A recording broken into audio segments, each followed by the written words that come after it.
Ah, Sim. bom, obrigada, professor. Então, bem-vindo, Eduardo.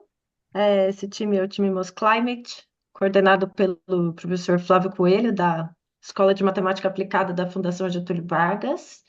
Então, quero apresentar o Eduardo. A gente se conheceu no IMPA, no Colóquio Brasileiro de Matemática, na sessão de Biomatemática. Então, o Eduardo, ele é docente, professor do Instituto Federal do Amapá, né, e doutorando no IBB da Unesp de Botucatu. Eduardo está trabalhando aí como doutorando, então numa modelagem da dengue. E, bom, acho que é isso. Uma curiosidade é que o Edu está indo para fazer o doutorado de sanduíche na Universidade de Ghent, de onde eu acabei de voltar. Então, vai fazer uma parceria internacional aí com o trabalho dele também. Então, seja bem-vindo, Edu. A palavra é sua. Obrigado, Beatriz. Obrigado, professor Flávio. Deixa eu colocar lá para compartilhar aqui. Acho que aqui já vai. Vocês conseguem ver a tela? Conseguimos. Ótimo. Primeiro, eu queria agradecer o convite de vocês para essa apresentação. O professor Fernando e eu ficamos muito animados com o convite. Em relação à apresentação, a gente trouxe um título mais demonstrativo, mas no decorrer da apresentação a gente vai fazer como se fosse uma justificativa ali do porquê usar agora a difusão fracionária em relação ao modelo SIS, que é o modelo SI conhecido, mais a mobilidade de mosquitos. Então, inicialmente, queria falar aqui um pouco do programa, nosso programa de pós-graduação em biometria, do Departamento de Estatística. Então, nós possuímos aqui mestrado e doutorado na área de bioestatística e modelagem matemática. Falar um pouco do nosso grupo de pesquisa, que é composto pelo professor Dr. Fernando Pio, que é o coordenador atualmente do programa de pós-graduação, também é o meu orientador nesse trabalho. E nós temos algumas parcerias com o professor Mustafa Benamin, do Instituto de Bordeaux da França. Nós temos também o Elmadi, que é um professor do Marrocos. Nós também contamos com o professor Rubens Camargo, que é o professor que traz algumas coisas do cálculo fracionário para a gente. Nós temos a Cláudia Pio, que é a professora titular, que tem aí vastas publicações dentro da área da epidemiologia. Nós temos também dentro do departamento outros professores que estudam outras áreas, né, aplicadas. Nós temos o professor Paulo, que trabalha com a área do câncer. Nós temos a professora Adriana, que trabalha com parte de redes neurais ali, aplicada à questão de doenças como Alzheimer. Nós temos um grupo de otimização. Então, já deixo o convite para vocês também nos conhecerem. E aí, falando um pouco do que a Beatriz já comentou, em relação ao nosso trabalho. Nós vamos ter agora a oportunidade de ir para a Universidade de Gente lá com o professor Michael Hansaska, que é o doutorado de sanduíche da CAPES, onde o nosso foco nessa ida vai estar agora na parte matemática, voltada ali para equações diferenciais parciais, na parte de EDP, onde a gente vai verificar essas equações dentro do nosso modelo e talvez, possivelmente ou futuramente também verificar dentro do modelo uma parte estocástica. Mas ainda é só um planejamento. Então, o objetivo dessa ida é descrever os fatores dessas equações diferenciais que vão influenciar nessas propagações de doenças. O modelo aqui, a gente vai falar e tudo, por mais que ele tenha o foco voltado para a dengue, você pode utilizar para outras doenças causadas por vetores. Opa, deixa eu ver aqui. Acho que deu problema no meu mouse aqui. Tô conseguindo passar aqui, só um momento. Enfim, tá. Então, trazendo um pouco da problemática do nosso trabalho, né, a gente sabe que a dengue hoje em dia é uma das arboviroses mais prevalentes no país, com milhares de casos aí notificados a todo ano. Então, nós temos vários estudos e vários surtos também durante o ano no Brasil. Nós temos a questão da febre amarela, tá? Que apesar de controlada por vacina ainda preocupa em algumas regiões. Nós temos a malária. Eu sou da região norte, a Beatriz comentou, eu sou professor lá no Instituto Federal do Amapá. E na região norte nós temos uma arbovirose ali que incomoda um pouco a gente, que também é a malária, tá? Então, a questão ali por estar próximo da Amazônia, a questão da malária ali para a gente também é algo bem significativo, tá?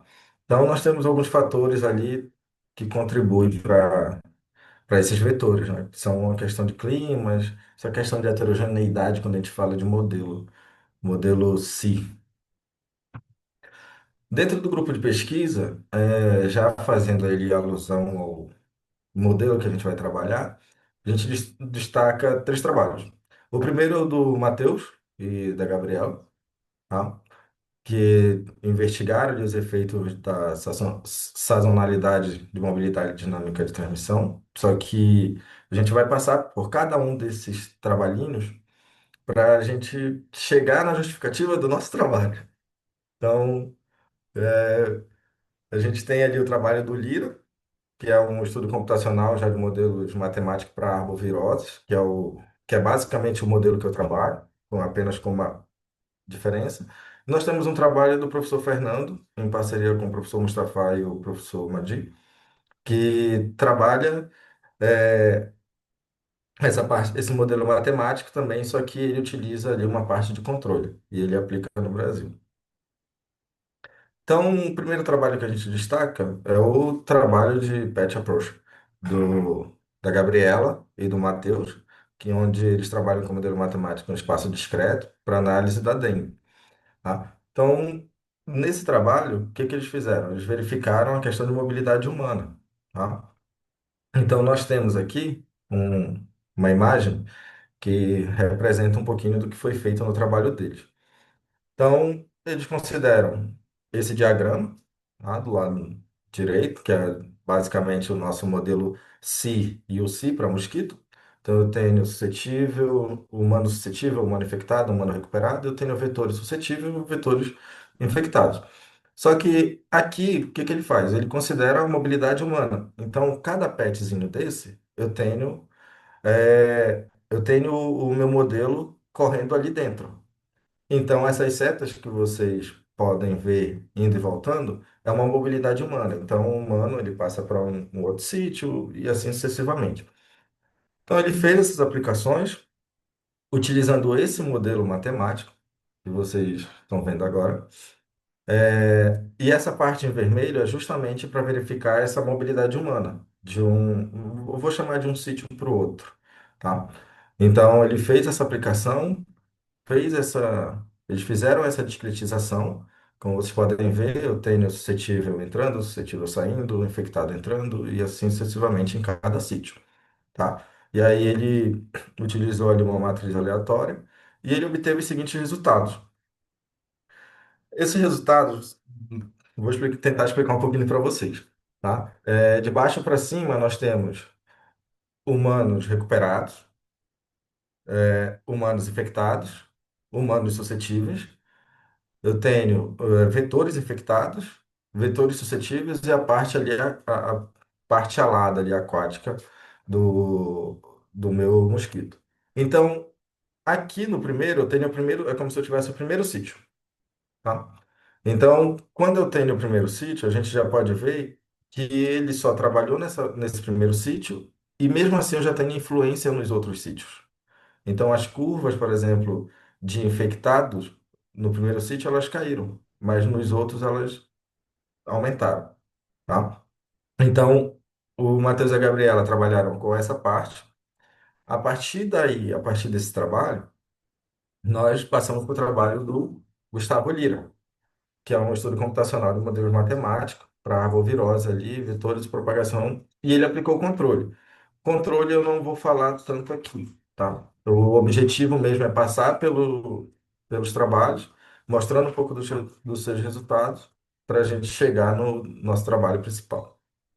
Então, o trabalho do Lira já é um modelo matemático que é baseado em equações diferenciais parciais, com difusão. Então, a difusão utilizada pelo Gustavo Lira já é uma difusão clássica, então aquele laplaciano clássico que a gente conhece. Então, ele faz ali, ele estuda a mobilidade de humano e mosquito. Então, é um modelo que ele fez uma aplicação computacional utilizando o Fortran, se eu não me engano, e depois ele faz uma parte de controle. Mas aqui eu basicamente trouxe só o modelo, esse modelo, porque esse modelo é o que mais interessa para o nosso trabalho e para a nossa apresentação hoje. Tá? Então eu tenho aqui uma parte da parte de mosquito ali, onde eu tenho uma parte aquática, de ovoposição, considerando inúmeros parâmetros. Tá? Eu tenho um mosquito suscetível, um mosquito infectado, eu tenho humano suscetível, humano infectado e humano recuperado. Tá? A partir daí, ele fez a aplicação em 2D e ele obteve o seguinte resultado, tá? Então, eu peguei esses resultados são resultados todos emprestados, tá? Não são resultados meus.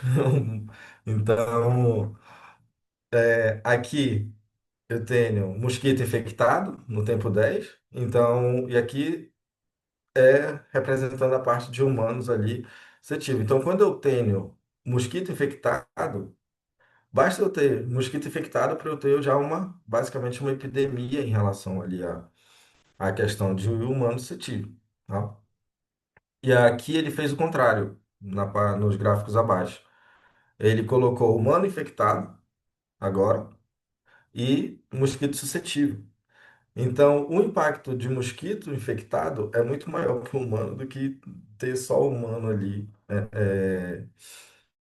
infectado, tá? Em relação a uma determinada região. Mas isso foi uma conclusão que eu cheguei. Então, eu trouxe o resultado muito mais para justificar o nosso uso do Laplaciano fracionário mais à frente. E aí nós temos agora o trabalho do professor Fernando, em parceria com o professor Benamin. Então, o que que eles fizeram? Eles basicamente utilizaram o mesmo modelo do Gustavo Lira e eles aplicaram um controle. E desse controle eles utilizaram e aplicaram ali no, no mapa do Brasil, tá? Então, esse modelo é o mesmo modelo que nós acabamos de ver, o mesmo. Então, esse FMI aqui representa aquela população de mosquito infectado. Só que se vocês olharem aqui, agora eu tenho um controle para esse mosquito infectado e eu tenho um controle para esse mosquito suscetível, que é onde é aplicado. E aí, o que seria esse controle? Eles utilizam esse operador aqui, eles minimizam ele e aplicam ele lá na população de mosquito suscetível e mosquito infectado. O que seria esse controle? Esse controle é, são aquelas ações governamentais, ou seja, aquelas pessoas que vão na casa, olha, fazer a conscientização, ou aqueles venenos que passam, não sei se ainda passam, mas passavam antes nas ruas. Então, foi considerado esse tipo de controle. A partir daí, eles fizeram a aplicação no Brasil, então a gente consegue ver um mapa exatamente do Brasil.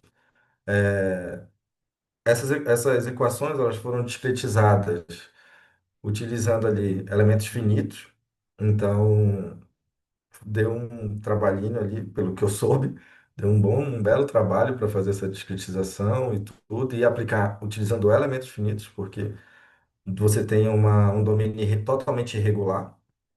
Então eu tenho aqui a parte de suscetível, e a partir do momento que eu tenho um mosquito ou um humano infectado, eu começo a ter uma difusão aqui dentro, tá? Então aqui eu já tenho basicamente a dengue alastrada no Brasil, e E esses foram os resultados. Eu não trouxe os resultados com controle, né? O que eu trouxe foi um gráfico para mostrar como eles fizeram para por regiões esse controle. Então aqui eu tenho que quanto maior a curva, maior tem que ser o controle. Tá? Então, esse é o gráfico em relação ao controle. É o controle deles em relação a esse mosquito. Ou seja, se você tem a infecção, você tem basicamente uma epidemia, você precisa ter um controle muito maior. Então, as ações precisam aumentar. Dito isto, e passando por todos esses trabalhos, nós chegamos na nossa motivação. É, de todos os trabalhos que nós vimos o trabalho do Gustavo Lira, nós vimos o trabalho do professor Fernando. Qual que é a dificuldade desse trabalho? É que você não tem como aplicar tudo isso no Brasil, porque o Brasil, de região para região, muda clima, vai mudar, você vai ter inúmeros fatores que vão influenciar nessa propagação dessa dengue. Então você não consegue fazer isso apenas pegar o mapa do Brasil, colocar lá no Brasil e desconsiderar algumas heterogeneidades que são precisas. Pensando nisso, e utilizando o mesmo modelo ainda de equações diferenciais, lá do Gustavo Lira, nós pensamos, nos sentamos, conversamos e de- definimos ali fazer uma formulação para um Laplaciano fracionário, para tentar pegar essas características anômalas de forma mais realista. De que maneira? O Laplaciano fracionário, ele possui o seu efeito de memória. Então, ele carrega consigo o seu efeito de memória, né? Então, tudo que acontece aqui no tempo um ele vai carregar para os outros tempos, tá? E um dos pré-requisitos também para utilizar o fracionário é porque a gente sabe que uma doença causada por vetores, como a dengue, ela não se difunde dessa maneira, igual a equação do calor ali. Então, você tem um foco hoje aqui, amanhã pode aparecer um foco em cidades próximas, né? Então, a gente está tentando pegar essa heterogeneidade, essas características anômalas, através do Laplaciano fracionário. Então, esse foi o nosso projeto ali para essa dissertação. Inicialmente, eu pensei em verificar no modelo mais simples, que é o modelo CI. Porque se você trabalha com uma coisa nova, como o Laplaciano fracionário, a gente precisa ver se vai funcionando desde o do mais simples ao até o nosso modelo. Então, aqui eu tenho o modelo CIR, e aqui eu já vou trazer para vocês uma comparação. Esse é o CIR muito conhecido ali, de Mark McKendrick, então todo mundo conhece esse modelo. Nós temos a nossa equação de difusão dimensional, e nós temos o nosso modelo com esse Laplaciano. Esse é o Laplaciano clássico, que todo mundo conhece, tá? Nós fizemos a parte computacional, obtemos esse resultado, que é um resultado já esperado. Você vai ter aquele foco de difusão ali no centro, onde você colocou o seu infectado. Você tem os parâmetros de difusão para essas populações. Aqui nós conseguimos para 10 dias, então você percebe, começa pequeno, vai aumentando e até que fica fica esse gráfico do dia 10. No entanto, o nosso foco é substituir o Laplaciano clássico, que nós acabamos de ver, pelo fracionário. Então, nós utilizamos esse Laplaciano de Grunwald-Letchnikov, tá? Ele é um Laplaciano de difusão fracionária. Então, aqui eu já tenho ele feito, isso a gente conseguiu em uma das nossas referências, tá? Eu já tenho ele discretizado, inclusive, nessa referência, o que já ajuda muito a gente. E a partir daqui eu tenho ele dessa maneira. A pergunta que pode ser feita é por que que vocês utilizaram o Grunwald-Letchnikov, sendo que você tem inúmeras derivadas fracionárias, ou você consegue encontrar também outros Laplacianos fracionários? É porque, para computação, para a parte computacional, ele é mais simples de se fazer, ele é mais tranquilo do que os demais, tá? Então, nós discretizamos ele assim dentro do nosso modelo. Então, nós já substituímos aqui o nosso Laplaciano fracionário, o nosso Laplaciano clássico pelo Laplaciano fracionário, e aqui vocês podem verificar que eu tenho um lambda alfa. O que que acontece? Quando a gente trabalha com Laplaciano fracionário ou derivada fracionária, seja do lado esquerdo ou do lado direito do nosso sistema, do nosso modelo, você precisa manter as dimensões iguais. Senão, você trabalha um em uma dimensão e o outro no outro. Então, aí não vai fazer sentido. Então, nós utilizamos esse carinha aqui, que também foi obtido através de uma das referências, para permanecer ali na mesma dimensão. Tá? Igual foi feito no modelo C clássico, nós fizemos agora para o fracionário. Então, nós fizemos a parte computacional ali para verificar o que que iria acontecer. Deu um pouquinho de trabalho, mas nós obtivemos esse resultado. Então, a gente pode ver que a população ali de infectado, ela inicia igualmente o clássico, mas com o decorrer do tempo, ela difunde de maneira distinta, de maneira diferente. Aqui, no início, eu já consigo até perceber uma perturbação em regiões vizinhas, tá? Conforme o tempo vai passando, eu consigo ver difusões em quase todo o meu domínio. A gente está falando aqui de um domínio regular, tá? Mas o objetivo do trabalho, do projeto em si, é não aplicar no domínio regular, tá? Nós discretizamos o Laplaciano da maneira que foi mostrada e as equações nós utilizamos no Jicuta. No entanto, nosso objetivo é utilizar ali elementos finitos para uma região irregular, tá? Então, por exemplo, a gente pode, com, como exemplo, eu posso pegar, por exemplo, o estado de São Paulo e tentar fazer um mapinha do estado de São Paulo e utilizar o processo fracionário ali dentro para ver como é que funcionaria, tá? Fazendo uma comparação, e aí a gente utilizou os mesmos dados, os mesmos parâmetros, os mesmos valores de parâmetro para ambos, tá? Para você ter mesmo uma comparação entre um e outro. Então, eu tenho o clássico, que é utilizado, que foi o primeiro, e eu tenho população infectada. E aí a gente começa a ver os focos de difusão em regiões vizinhas, em perturbações próximas ali, sendo que o infectado iniciou lá no centro, tá? Dito isto, feito isso no modelo mais simples, no modelo C, verificando essa comparação, nós utilizamos o modelo, que foi o modelo utilizado pelo Gustavo Lira, agora há pouco, e também pelo professor Fernando, tá?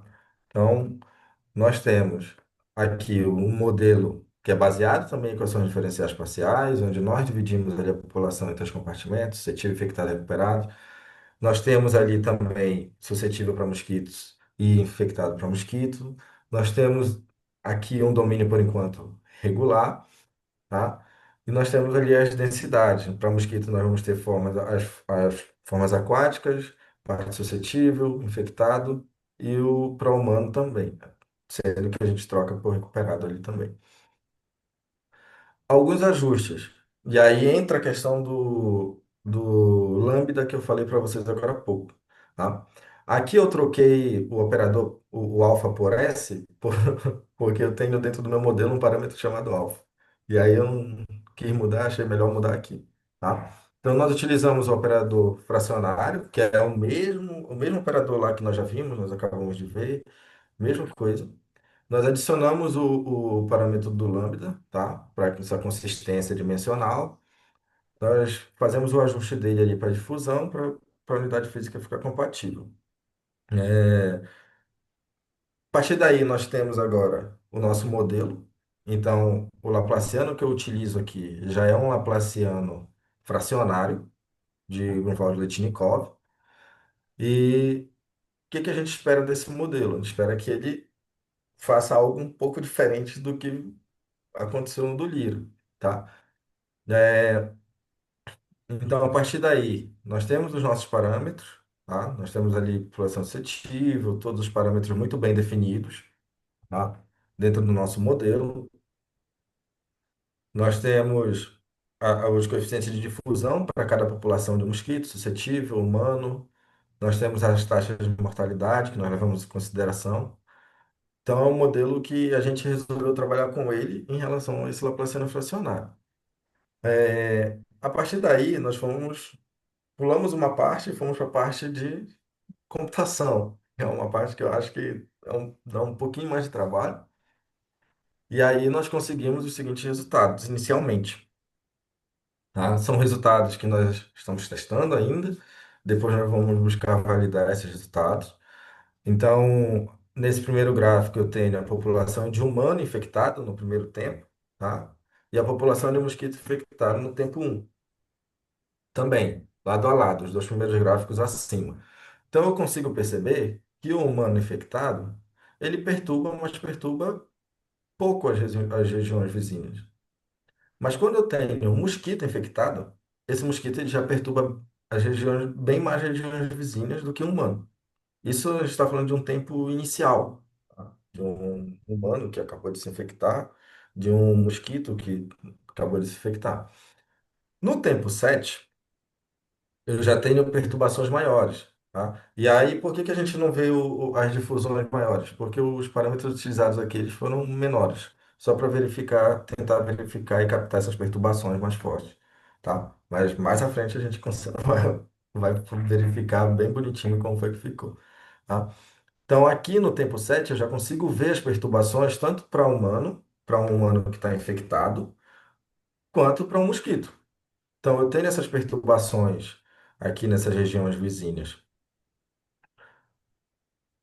Partindo daqui, desse nosso gráfico, surgiu a ideia de, conversando inclusive com a professora Cláudia e com o professor, surgiu a ideia de tentar adicionar condições climáticas. Por quê? Porque a pergunta que me fizeram foi: a sua capacidade de suporte, ela está ligada em relações, ela está altamente ligada a condições climáticas. Então, como é que você vai trabalhar com uma capacidade de suporte, supondo, mas se você tem condições climáticas? Então, sentei com o professor, a gente teve uma conversa e falou, então vamos tentar colocar, vamos tentar adicionar. E aí nós encontramos alguns trabalhos, acho que o meu mouse desligou, nós encontramos algum, acho que eu voltei aqui, né? Deixa eu ver aqui. Hum, tá. Nós encontramos alguns trabalhos, que é o trabalho de Shen e o trabalho de Yang, que já fizeram essa parte de temperatura ali, utilizaram algumas condições climáticas nos seus modelos e tudo. Então, nós utilizamos esses parâmetros que eles já tinham, tá? Eles já tinham uma parte ali de fase aquática, então os estágios de lava e pupa. E a gente percebeu ali que nesses trabalhos eles diziam que, olha, não temperatura muito baixa não adianta a gente trabalhar, porque o mosquito não sobrevive, e muito alto também não. Então a gente pegou uma faixa de 20 a 30, tá? Para temperatura, segundo o Shen, e aí essas referências elas já trazem algumas coisas em relação a essa pluviosidade, a essa temperatura. Montei essa tabela, baseando já adaptando para os parâmetros que nós temos, tá? Então eu tenho a temperatura aqui, eu tenho o meu gama, que é a minha taxa de ovoposição, ali eu tenho a minha mortalidade na fase ali de larva ainda, e eu tenho a minha mortalidade de mosquitos, tá? Que é levada em consideração. Então, nós fizemos a tabela de 20 a 30, a 34, justamente para desconsiderar a faixa que o mosquito não sobrevive, tá? O que que foi feito nessa tabela? Eu fiz uma interpolação dessa tabela computacional para que cada vez que o meu trabalho fosse rodar, ele conseguisse me passar ali uma temperatura, tá? Então a gente conseguiu pegar uma temperatura ideal, né? Então os valores eles foram ajustados. Então, toda vez que eu pegava, por exemplo, temperatura 20, eu conseguia pegar também o mesmo valor para os outros. Tá? Então, qualquer temperatura que eu utilizasse, eu conseguiria pegar todos. Tá? E a partir daí, a gente precisa levar em consideração algumas coisas. As equações, as condições climáticas que são levadas em considerações são chuva. Então, eu tenho aqui uma fórmula para chuva. Então, eu tenho um RT, que a gente vai chamar aí para questões de chuva. Por quê? Porque a capacidade de suporte ela vai aumentar o nível de água, favorecendo maiores volumes, tá? Então, eu preciso levar em consideração a chuva, preciso levar em consideração a evaporação, porque é uma condição climática, ou seja, você tem, por mais que você tenha ali vamos falar de um viveiro, ou uma água parada, onde esse mosquito está se reproduzindo, você tem uma evaporação. E aí eu já levo um pouco para minha região. Minha região é uma região muito quente. Então, se você coloca um copo de água e deixa lá por uma hora, pode ter certeza que o nível de água ele vai baixar consideravelmente, devido à temperatura ser muito alta. A partir daí, nós temos o nível da água. Por quê? Porque nós devemos pensar o seguinte: imagina um balde, e esse balde, ele tem ou não tem um nível já de água. E chove, nós vamos ter ali a chuva. Esse balde tende a encher, a aumentar o seu nível de água, tá? Então, se esse nível de água, ele tá ali vamos imaginar dois dedos de água, um dedo, como vocês imaginarem. Eu tenho a chuva, então eu vou somar essa chuva a esse balde e eu tenho a minha evaporação. Se for maior que a minha média, que o meu máximo, tá? Então eu utilizo o nível de água e considero a evaporação. Nos demais, se eu tiver o nível de água mais a chuva, já retirando a evaporação entre o mínimo e o máximo de chuva para aquele mês, para aquela região, a gente utiliza então a água que nós já temos, a chuva e considera a evaporação. Por que que a gente está falando de nível de água? Porque ele é extremamente importante para a gente quando a gente vai falar de taxa de eclosão, tá? Ou seja, imagina se você não tem chuva por um determinado tempo, o seu nível de água ele tende a diminuir ou a desaparecer, a evaporar todo, e você não tem eclosão. Então você fica sem, tá? Então a gente fez utilizou essa equação de nível de água, utilizada por Chang também, para chegar nessa taxa de eclosão, tá? De eclosão de ovos, e aí nós utilizamos essa taxa de eclosão lá na parte computacional, tá? Então a gente consegue tentar verificar em relação às taxas obtidas, quantos de mosquito, a estimativa de mosquitos que vão sobreviver, tá? Para influenciar no nosso modelo. A partir daí, nós utilizamos uma capacidade de suporte, tá? Também descrita e levada em consideração o nível de água, tá? A partir disso, nós fizemos esse gráfico para verificar a questão de temperatura em relação ao tempo, né? Então, esse gráfico aqui eu consigo ver que de 32 a 24 seria minha temperatura ideal para a parte de eclosão ali de ovos, questão de sobrevivência de mosquitos, tá? Para confirmar isso, nós pegamos aquela tabela e verificamos qual curva ia se sobressair entre as outras para sobrevivência e eclosão de mosquitos, tá?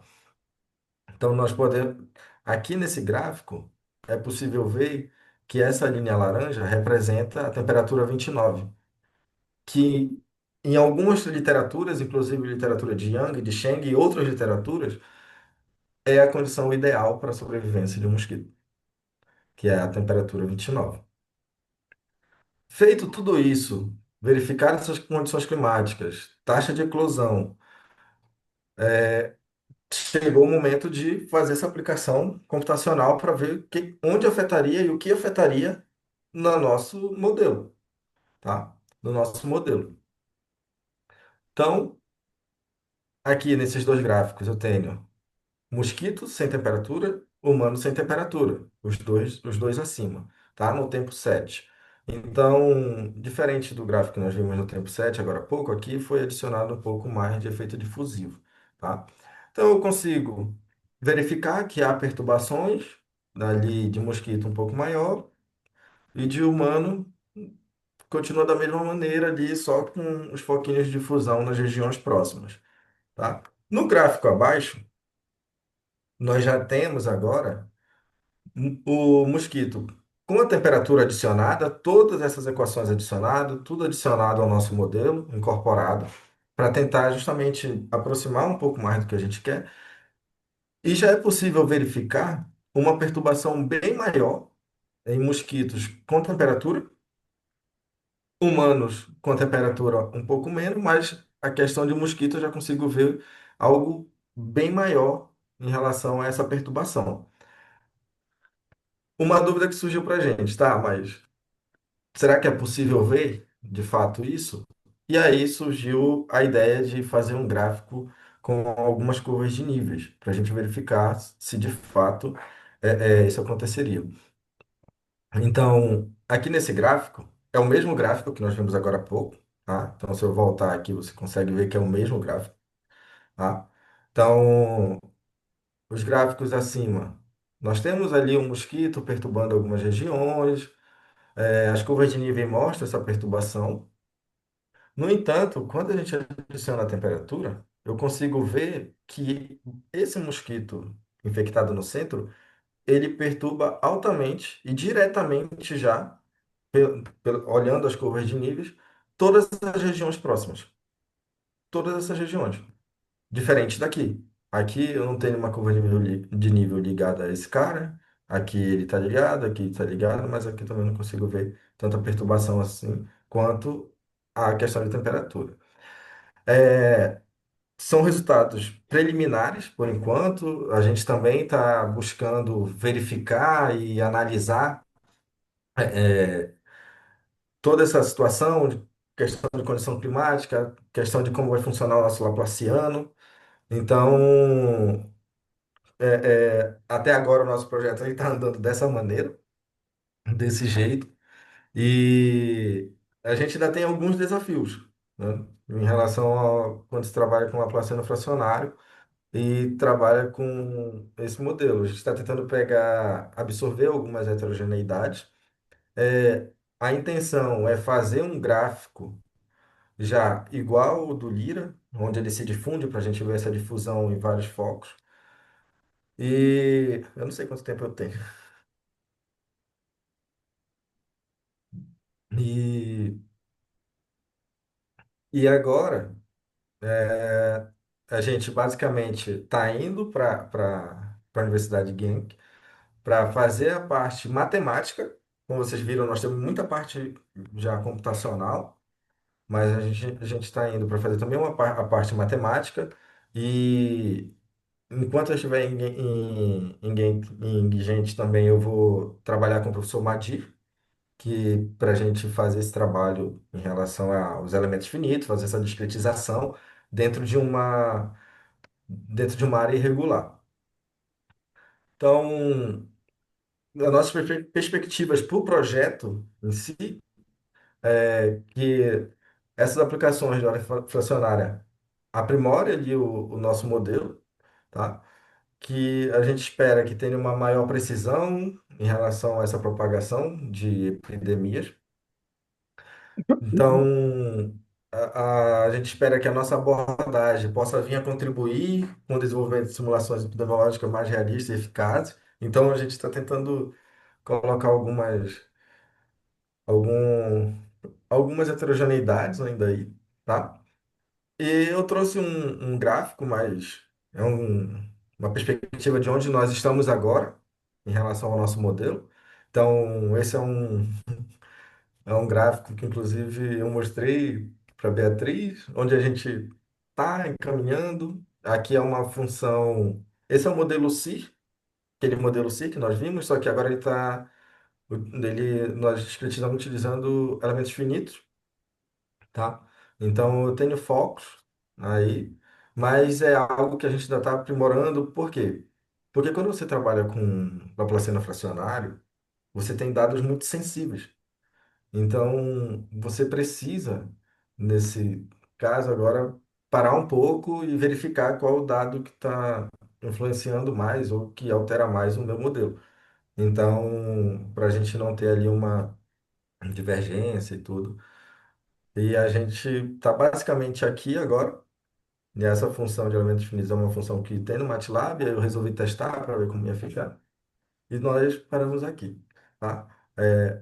Aqui são algumas das nossas referências, não deu para colocar todas, porque são várias, são bastante referências, tá? Mas essas duas aqui eu destaco, que é a do professor Yang e a de Shen, que é onde nós utilizamos, e algumas partes climáticas ali dentro do modelo, tá? Queria agradecer mais uma vez pelo convite. Espero que vocês tenham gostado aí de conhecer um pouco do nosso projeto, do que a biometria está trabalhando ultimamente, que o professor Fernando também está trabalhando. Então, acho que foi isso. E muito obrigado mais uma vez.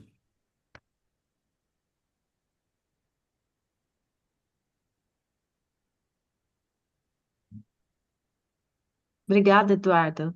Desculpa, professor. Você está mudo? Obrigada, Eduardo, pela apresentação, foi ótima. É, é, professor Flávio, não sei como. Não, agora vamos abrir, né, para perguntas. Eu achei ótima a apresentação, né? Agora, comentários, perguntas, à vontade. Paulo. Tudo Eu bem? acho Dá que o para me professor ouvir? Fernando entrou. Sim, sim, estamos te ouvindo. Ok. Então, muito obrigado, Eduardo, pela apresentação. Também gostei bastante. E eu fiquei pensando aqui, né? Primeiro que interessante que você já desse o primeiro passo de incluir um modelo climático ali para modelar a capacidade de carga, né? E aí eu fiquei pensando assim, vamos ver se eu consigo descrever. Estou imaginando agora que esse espaço que vocês têm seja, sei lá, uma cidade. E muitas vezes a gente tem dados de incidência de dengue e às vezes também de abundância de mosquitos por bairro, geolocalizada, né? Aí será que tem algum jeito de modificar um pouco, parametrizar esse modelo para tentar reproduzir alguns dados que a gente tenha? Por exemplo, sei lá, pegar pensei aqui, um coeficiente de difusão que seja não homogêneo no espaço. Uma pergunta meio aberta, assim, né? Só para saber o que você acha. Então, Paulo, obrigado pela pergunta. É, essa pergunta ela é muito legal, porque recentemente, que eu falo, alguns meses atrás, acho que a prefeitura de Botucatu tinha colocado no seu Instagram lá alguns focos de dengue. E a gente via por bairros, assim, igual como você estava falando, né? E eu trouxe uma pergunta dessa, inclusive, para o professor Fernando, que eu mostrei essa imagem. Falei, professor, será que o nosso Laplaciano vai conseguir pegar, fazer uma adaptação para isso? É, a pergunta que eu tenho agora para você é que eu ainda não sei se, mas acredito que como o modelo você consegue adicionar parâmetros e aí você precisa verificar como esses parâmetros vão influenciar no seu modelo, se ele está fazendo realmente o que você quer. Eu acredito que possivelmente, tá, um achismo também, que o Laplaciano fracionário talvez consiga pegar esses focos. Também é um dos nossos objetivos, né? Fazer com que essa difusão seja diferente da difusão clássica, para que a gente consiga pegar, ver essas perturbações que nós vimos nos gráficos, em regiões próximas, né? Nós estamos falando de um domínio regular, né? Então, estou falando aqui de regiões próximas, mas em um domínio irregular, se a gente pode pegar um município muito pequeno e tentar verificar dentro dele, e aí analisar em bairros, quem sabe? Acho que seria uma coisa fantástica.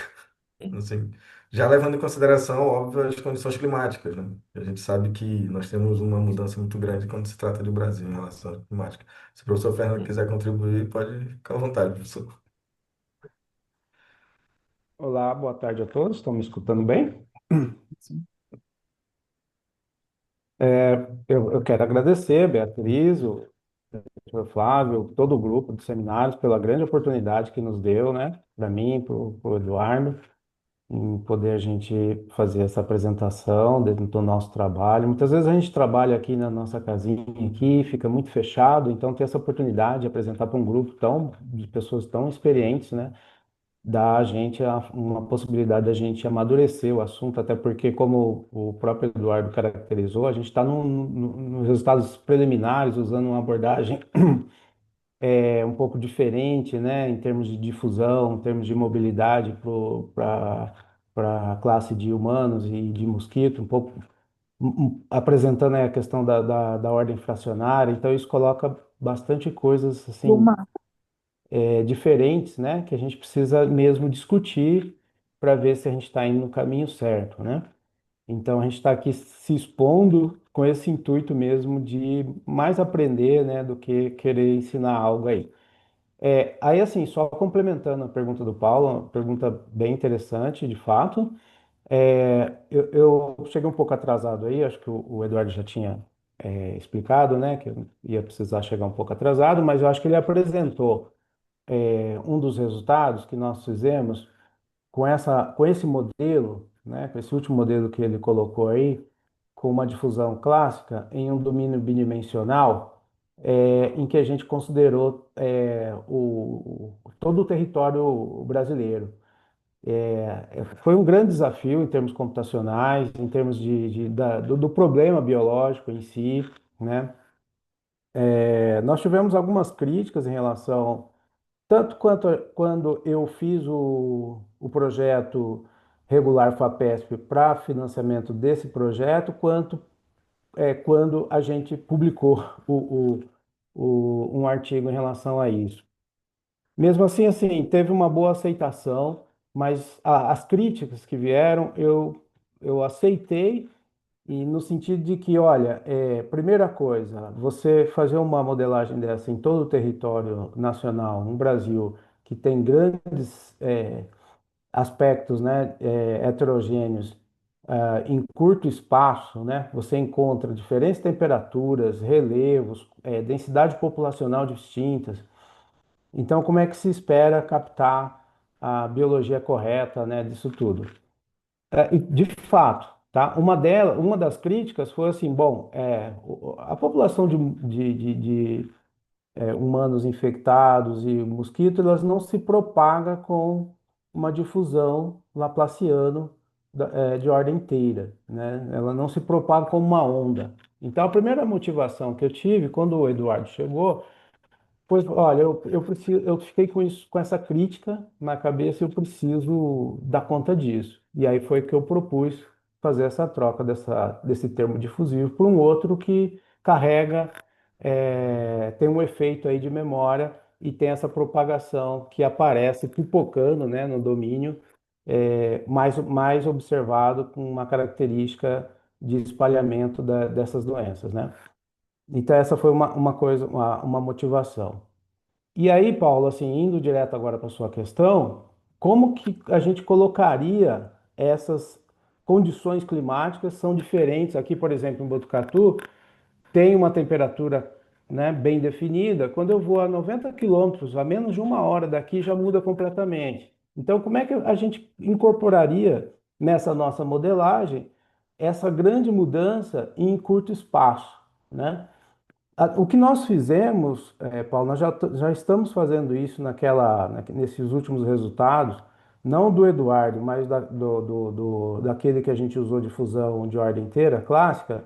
A gente pega os dados no mapa e transforma isso em escala de cinza e passa essas informações para o método de elementos finitos computacionais entender que em cada região tem ali uma informação diferente. No caso, a gente incorpora as informações que a gente quiser. Então, a gente colocou mortalidade do mosquito, colocamos densidade populacional e a temperatura poderia ser passada dessa forma também. Então, é só a gente ter um mapa, né, de onde a gente quer, que revele aí como é que são essas condições climáticas ou qualquer outras condições, e a gente transforma isso de maneira que o elementos finitos possa ser incorporado no código de elementos finitos. Então, essa é uma forma de fazer. E aí independe se eu estou usando o Laplaciano fracionário ou se eu estou utilizando o Laplaciano clássico.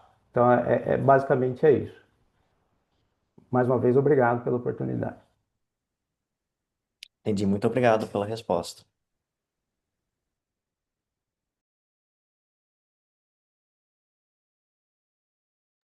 Tá mudo, professor.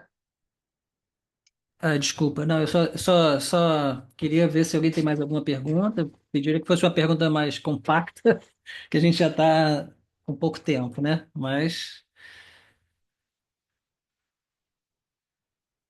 alguém? Senão eu tenho também comentário. Bem, então vou fazer meu comentário. Bom, primeiro eu queria agradecer, né, em nome do grupo todo.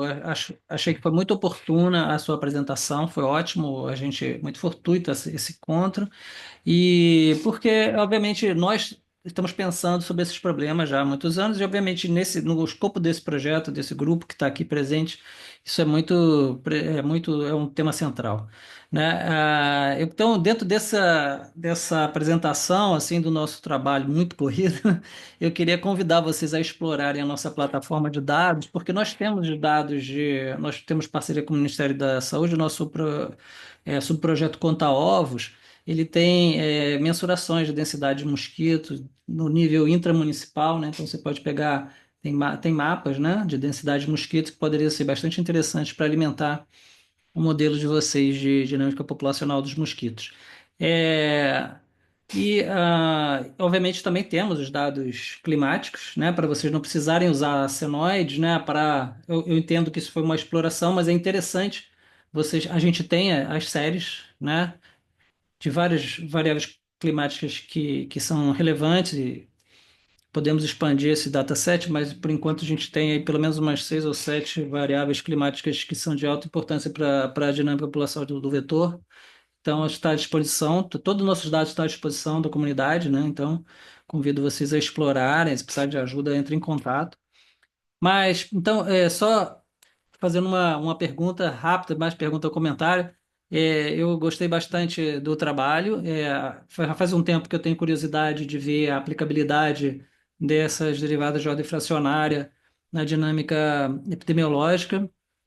E o desafio que vocês já devem estar ciente, né, que para mim sempre é o desafio da interpretabilidade, né? Eu gostei que você, Eduardo, começou a sua apresentação pelo modelo de patches, né? E o modelo de patches ele pode ser limitado, não tão expressivo, né, quanto o operador Laplaciano, porém ele é interpretável, né? Você tem ali uma migração, que é algo que você consegue medir, mesmo que você não tenha o dado num determinado contexto, mas é possível de se obter. Então, todos os elementos do modelo de patches, ele tem um mapeamento bem claro, né? Então, facilita a interpretação. Então, acho que ficaria assim como uma pergunta, se vocês têm planos, né, de pegar as simulações para uma determinada local, né, que é a escolha de vocês, é, tentar comparar a representatividade, né, em relação a observações reais, né, assumindo que a gente tem um dataset disponível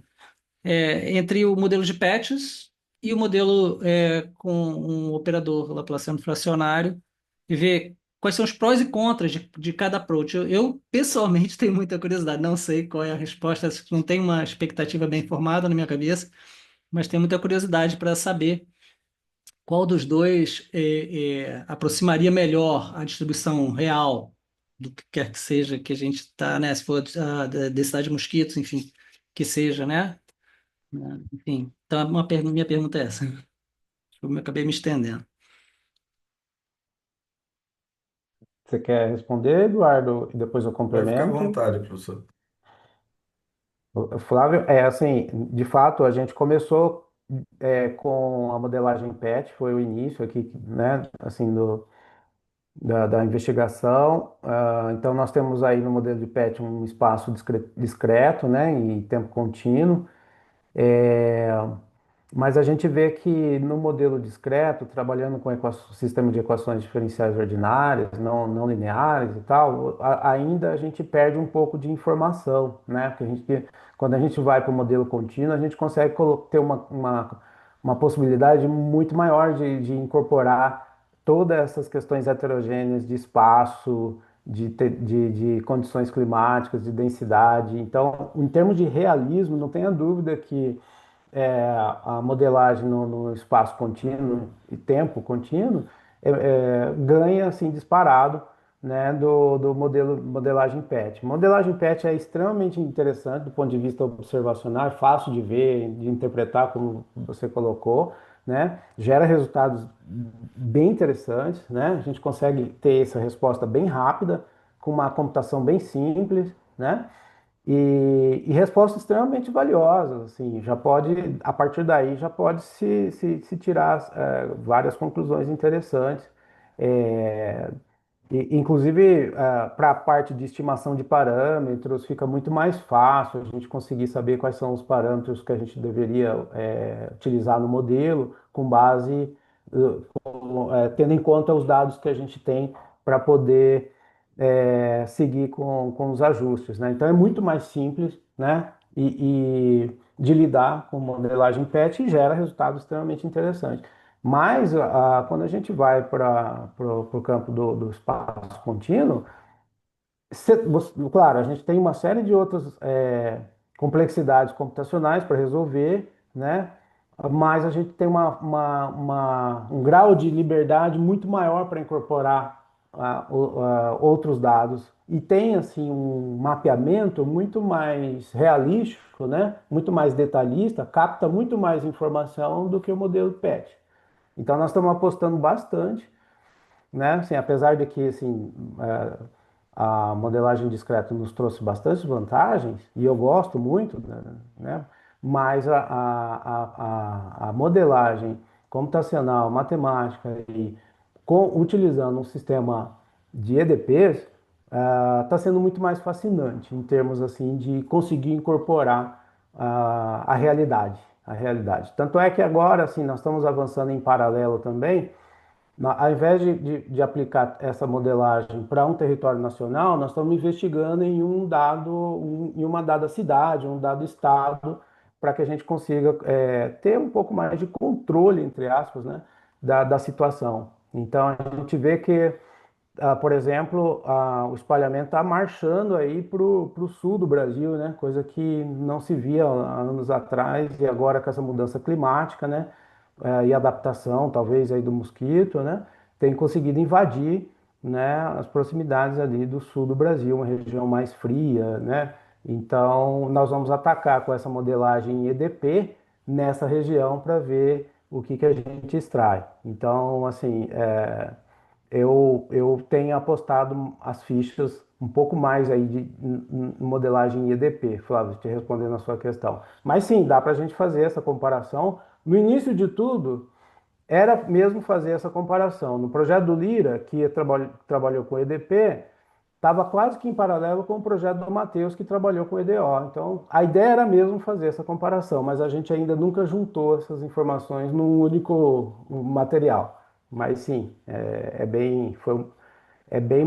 assim, acho que traz uma comparação bastante interessante.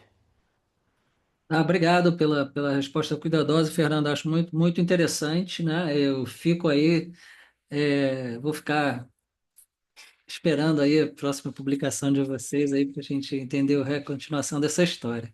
Isso aí, obrigado. Então, eu queria agradecer mais uma vez o Eduardo, né? Não sei se alguém tem uma perguntinha, a gente já estourou nosso tempo. Infelizmente, o nosso seminário é para ser um seminário curto, né? Mas é isso, foi ótimo e vocês já estão convidados para as próximas edições. A gente, a cada primeira quinta-feira do mês, a gente tem um seminário que a gente vai tentando trazer gente de fora, prioritariamente. E é isso, a gente vai mandar convite e vocês vão ficar sabendo. Não sei se a Beatriz quer fazer mais algum anúncio antes da gente encerrar. Eu queria fazer uma perguntinha, mas ela é meio capciosa, então não precisa responder, não. Nem sei se ela faz sentido. Eu queria primeiro agradecer, obrigada, Eduardo, pelo convite, obrigada, professor Fernando, por vir e por aceitar também esse convite.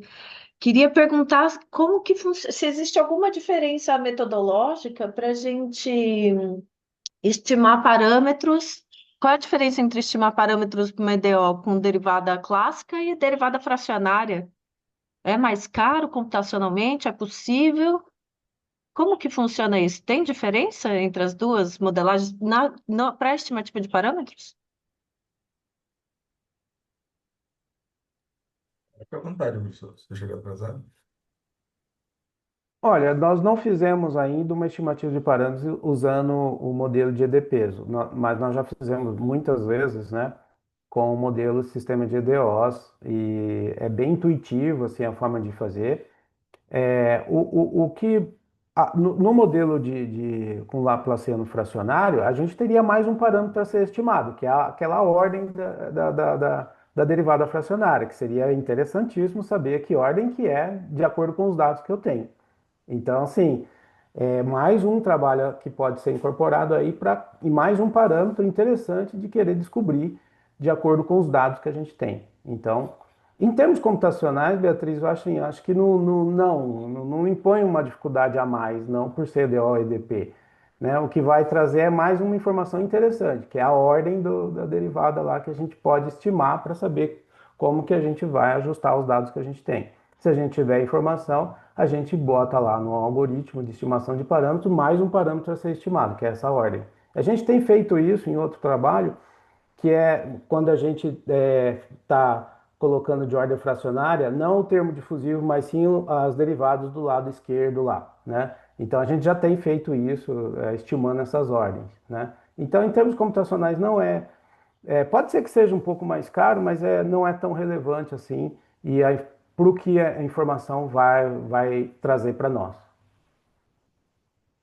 Muito legal, obrigada. De nada. Bom, então se E- não restam mais perguntas, a gente então vai encerrar o nosso seminário, né? Tivemos como é virtual, né? Não sei se a gente faz uma salva de palmas virtuais aqui para o Eduardo, para o Paulo, Fernando, Obrigado. perdão. Muito obrigado pelo convite, Beatriz, professor E fica o Flávio. convite para vocês também, esperamos vê-los aqui, tá? Ok, agradecemos. Muito obrigado. Obrigado mesmo. Obrigado. Até a próxima. Até, pessoal.